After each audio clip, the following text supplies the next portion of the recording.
Olá, muito bom dia, bom dia.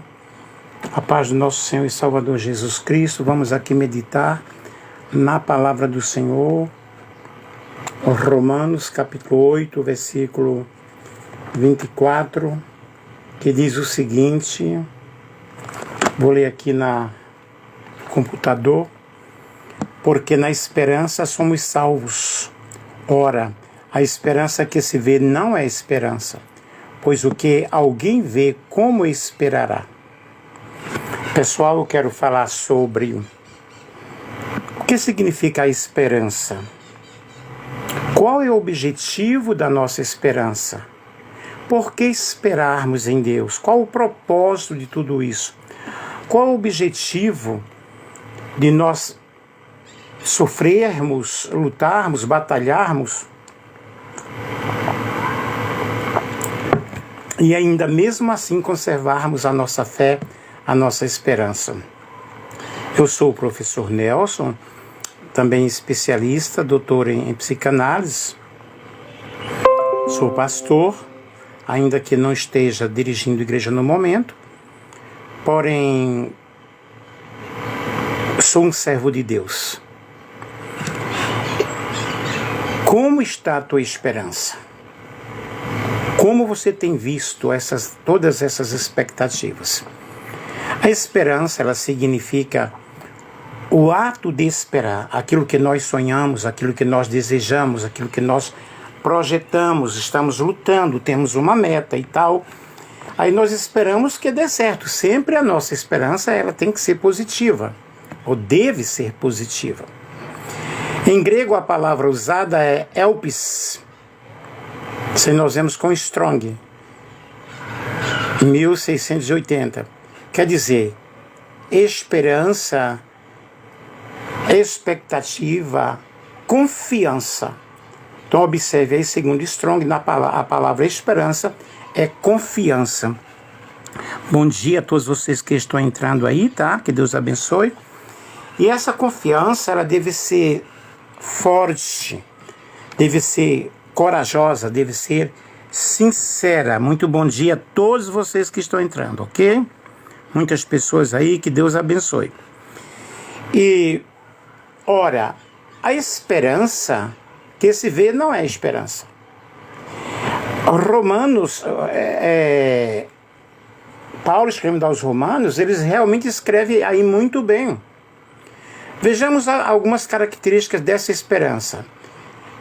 Em primeiro lugar, nós devemos esperar pela promessa. A promessa de vida eterna. O Senhor prometeu dar a vida eterna àqueles que crescem no nome de Jesus, aqueles que crescem em Jesus. João 3,16 diz que Deus amou o mundo de uma tal maneira que deu o seu Filho único, unigênito, para que todo aquele que nele crê não pereça, mas tenha a vida eterna. E a vida eterna é esta, que nós venhamos a conhecer a Jesus Cristo, o enviado de Deus. Vocês que estão aí entrando, não estou mencionando o nome, mas sejam bem-vindos. E nós precisamos realmente crer, acreditar e seguirmos com a nossa fé viva, com esperança forte de que Deus, ele está conosco e que o Deus de Jacó, ele é o nosso refúgio.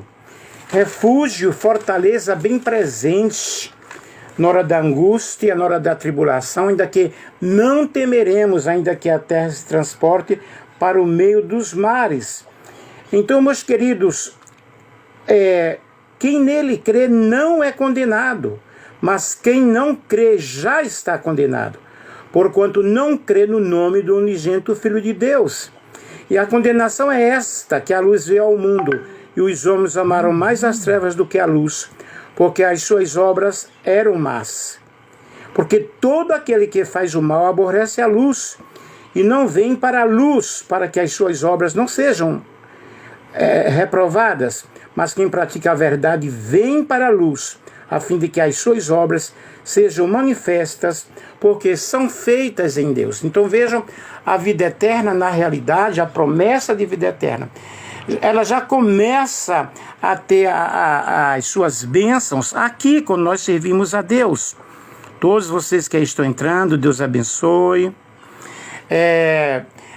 Esta esperança é uma esperança viva. Viva porque é uma esperança em Deus. E a palavra do Senhor nos diz que se a nossa esperança em Cristo se limitasse apenas a esta vida, nós seríamos os mais miseráveis pecadores. Portanto, meus queridos, nós vemos aqui alguns textos bíblicos. Romanos 12 diz: regozijai-vos na esperança, sede pacientes na tribulação, na oração e perseverantes. Vejam, sermos pacientes na tribulação, nas provas, nas dificuldades, termos uma vida de oração. A oração, na realidade, significa relacionamento com Deus. Quando nós temos esta comunhão com Deus, nós temos um relacionamento. Deus vai nos dando força, vai nos mostrando a sua vontade, vai nos mostrando o seu plano. E aí nós perseveramos. E aquele que perseverar até o fim, este será salvo. Que Deus abençoe a todos vocês que estão entrando aí. Romanos 15:4 diz: pois tudo quanto outrora foi escrito, para o nosso ensino foi escrito, a fim de que pela paciência e pela consolação das Escrituras tenhamos esperança. Quando nós lemos a Bíblia, quando nós estudamos a palavra de Deus, esta palavra ela é viva e eficaz. E mais penetrante que uma espada de dois gumes, porque ela penetra ao ponto de discernir a divisão da alma e do espírito. E quando nós lemos a palavra de Deus, ela nos consola a cada instante, a cada momento, quando estamos tristes. Quando nós lemos o livro de Salmos, por exemplo, aqui eu abri Salmo 107, louvai ao Senhor porque Ele é bom, porque a sua benignidade dura para sempre. Veja que este versículo aí vai estar exaltando a bondade de Deus, a benignidade de Deus. E, oi, tudo bem aí? E aí nós vamos adorando a Deus, Inês, Rafa. Nós vamos adorando a Deus, glorificando ao Senhor diante de qualquer obstáculo, de qualquer dificuldade. Nós vamos aprendendo a ter paciência e essa tribulação que não vai durar toda a vida, o Senhor nos dá a vitória em nome de Jesus. Em 1 Coríntios 15:19, até eu já citei, se a nossa esperança em Cristo se limitasse apenas a esta vida, nós seríamos os mais miseráveis pecadores. Mas na realidade a nossa esperança não se limita apenas a esta vida, apenas a este mundo, mas a nossa esperança ultrapassa as nuvens e chega diante do trono de Deus. E a nossa oração chega diante da presença do Senhor. E o Senhor inclina-se do seu trono para dar resposta às nossas orações. A vida aqui na terra, ela é de tribulação. O Senhor Jesus disse: no mundo você vai ter tribulação, mas creiam em Deus, né? Acreditem que Ele venceu o mundo e nos dá o poder de nós vencermos também o mundo, vencermos as dificuldades presentes cada dia. Tenhamos, portanto, fé em Deus. Segundo aos Coríntios, capítulo 1, 9-10, diz: contudo, já que nós mesmos tivemos a sentença de morte, para que não confiemos em nós, e sim no Deus que ressuscita os mortos, o qual nos livrou e nos livrará de tão grande morte, em quem temos esperado que ainda continuará a livrar-nos. Aqui está falando sobre o porvir, que nós vamos ser livres da tribulação, que vamos ser salvos, somos sentenciados à morte cada dia, mas se o Senhor nos livrou até o momento, Ele continuará nos livrando. Ei, o livramento de Deus está aí presente em teu coração. Maria Aparecida, Zelita, Raquel, a presença de Deus, a bondade de Deus está aí presente em nossos corações, nos dando força, nos dando vida, para que nós continuemos a batalhar a fé santíssima que uma vez foi dada aos santos. Efésios capítulo 2, versículo 12, confere com 1 Tessalonicenses, capítulo 4, versículo 13. Naquele tempo estáveis sem Cristo, separados da comunidade de Israel. Aqui o Senhor está falando sobre os gentios. e estranhos às alianças da promessa, não tendo esperança e sem Deus no mundo.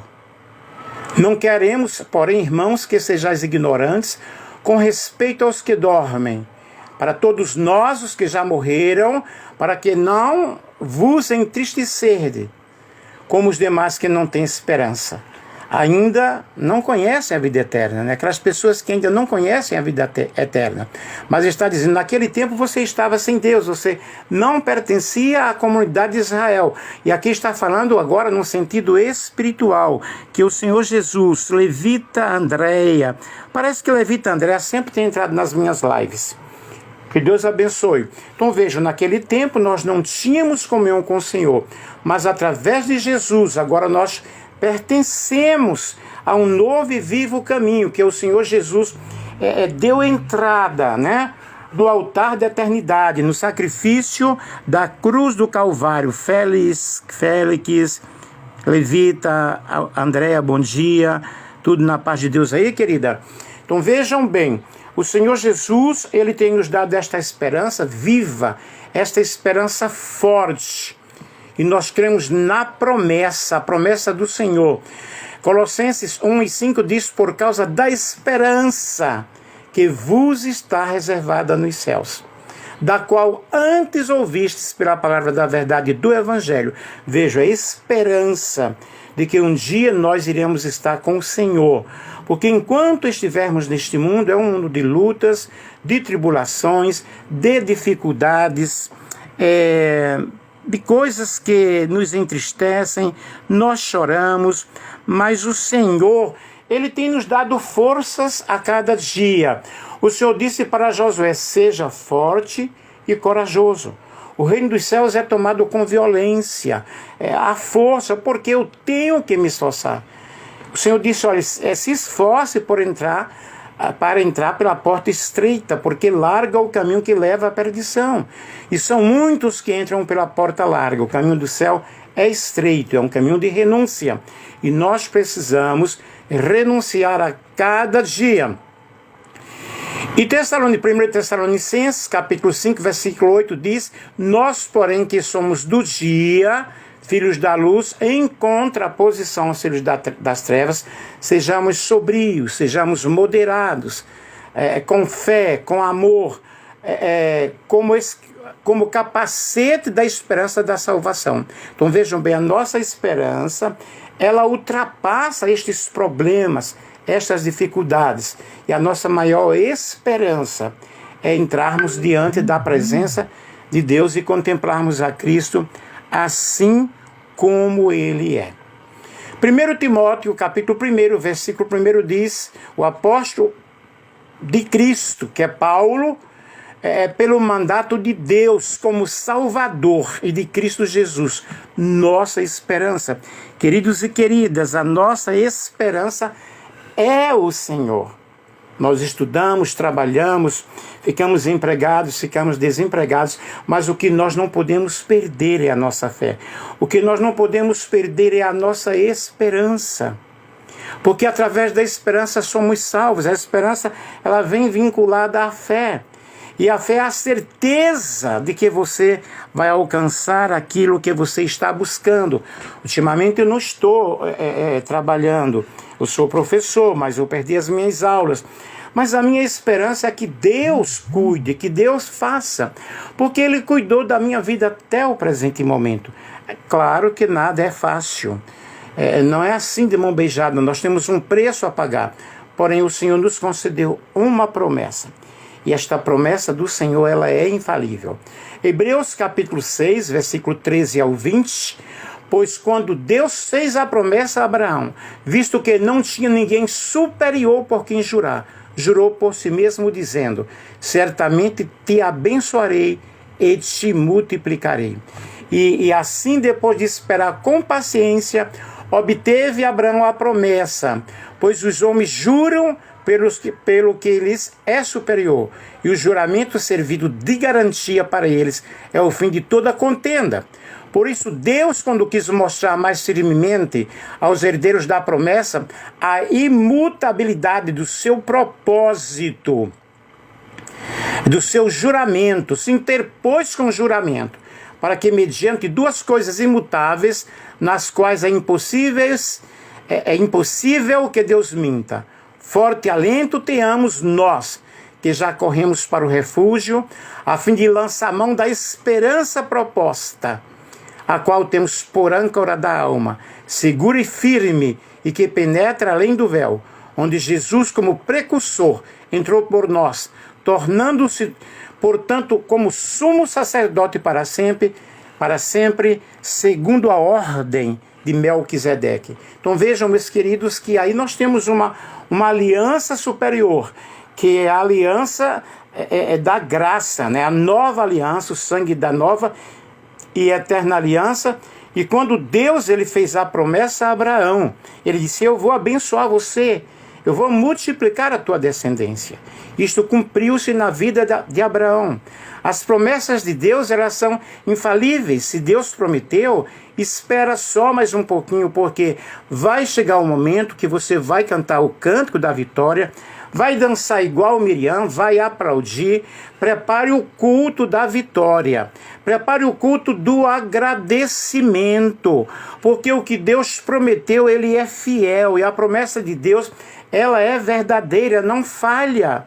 O choro pode durar uma noite, porém a alegria, ela vem ao amanhecer, não é verdade? Nós choramos, nós nos preocupamos, mas o salmista ele disse: esperei pacientemente pelo Senhor. O Senhor se inclinou para mim e ouviu o meu clamor. O segredo é nós buscarmos a Deus, enquanto é tempo, adorarmos a Deus, diante de quaisquer circunstância, diante de qualquer situação, certo? E o véu separava o Santo dos Santos, onde estava a Arca da Aliança, do lugar santo, do tabernáculo, onde os sacerdotes entravam para oficiar, para oferecer sacrifício ao Senhor. No Santo dos Santos estava apenas o sumo sacerdote, uma vez por ano. Para nós cristãos, o véu significa a separação entre Deus e os homens, assim como a carne foi rasgada na cruz para quebrar esta separação. O véu do santuário se rompeu, se rasgou de alto a baixo. E agora nós temos livre acesso à presença de Deus. Onde quer que você esteja, aí está o santuário de Deus, porque agora dentro de nós mora o Pai, o Filho e o Espírito Santo. E os verdadeiros adoradores adorarão ao Pai em espírito e em verdade. Nós estamos buscando a presença de Deus.